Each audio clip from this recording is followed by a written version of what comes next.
Do you struggle with decision making? I know that this is something I struggled with a lot in the past, and this is why I wanted to cover it in today's episode. The reason we struggle so much to make decisions is because, by essence, the word to decide means to eliminate and cut off all the other options. Now, we don't like to do this. We like to keep our options open, and it can be really hard to think that once you make that decision, there's no going back and you can't change it, and it feels irreversible.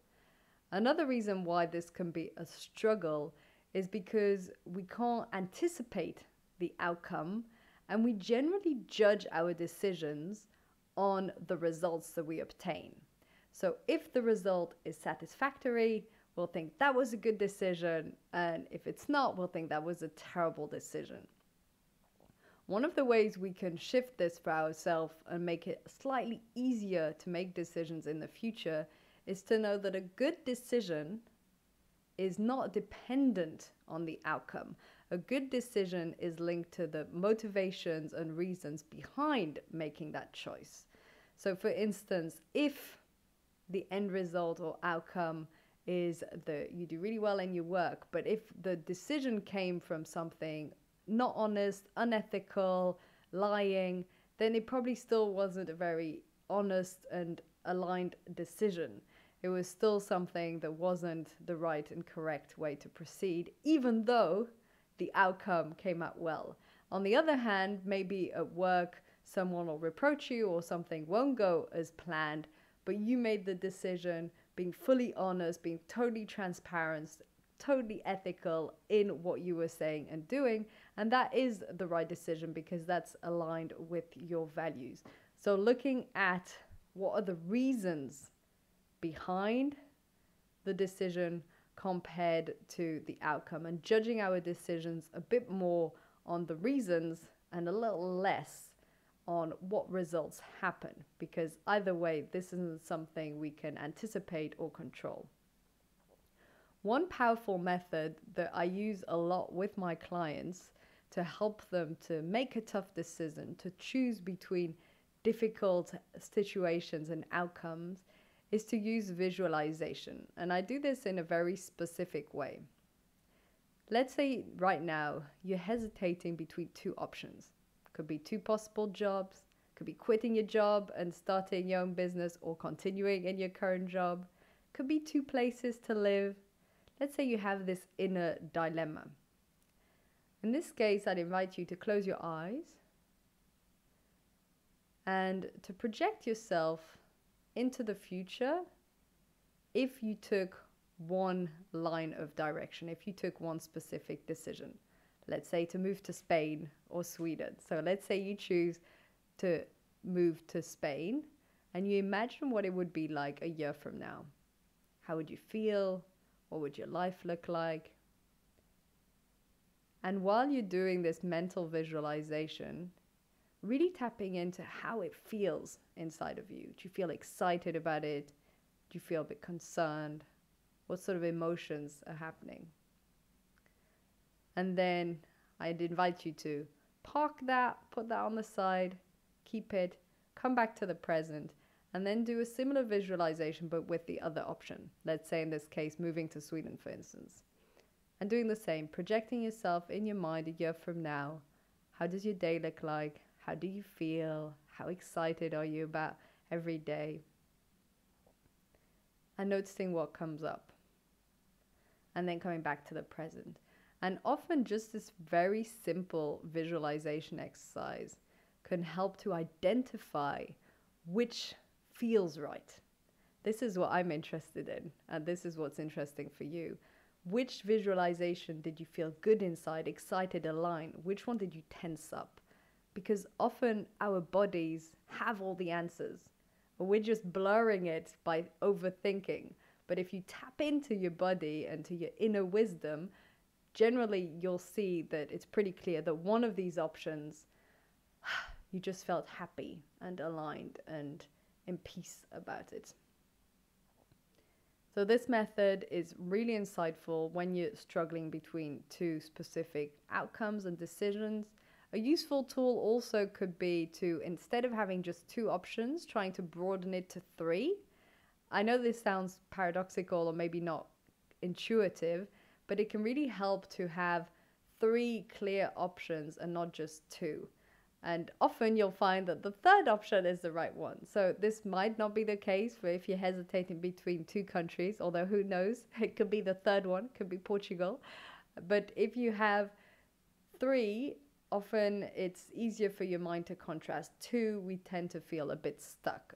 This is something I learned doing a Tony Robbins course, and he explains that we need to widen it up to 3 options. And I've used this quite a lot when hesitating between different decisions. Okay, so first tip was around visualizing the different outcomes. The second tip is to use inner peace as your compass. We get confused and muddled around what is a good decision, like I said, because we think of the outcome, or maybe we think what other people will say and judge. And instead, we just need to look inside and which decision will bring you the most inner peace and which one feels the most peaceful. And this isn't always easy, especially at the beginning, but the more you practice, the more you'll be able to see which decision feels peaceful and feels right and feels aligned. It's really learning to listen to that intuition. You'll also find that sometimes the most peaceful decision requires a lot of courage. For instance, a peaceful outcome or decision might not be ignoring the situation and running away, because that makes you feel slightly better on the moment, but obviously that does not bring inner peace. So it might be to confront a certain person, to have a challenging conversation, to take that bold action, because you know that if you don't do it, something inside of you just feels off, just feels misaligned, unhappy, tense. This is why the boldest actions, like these tough conversations, leaving your job, whatever it is, are often linked to this knowledge that if you don't do it, something inside of you is off. That's another way of saying, look where you feel the most at peace inside.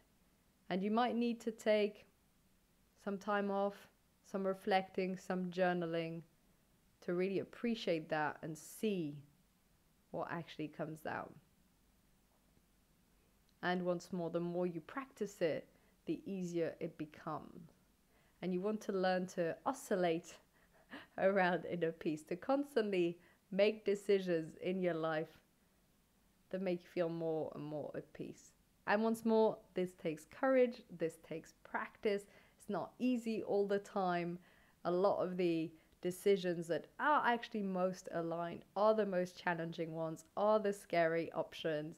And this is why it can be difficult. It can also be that it goes against what other people believe, or what you've done in the past, or an identity that you built for yourself, and you realize that's no longer aligned and it doesn't feel right, and then shift.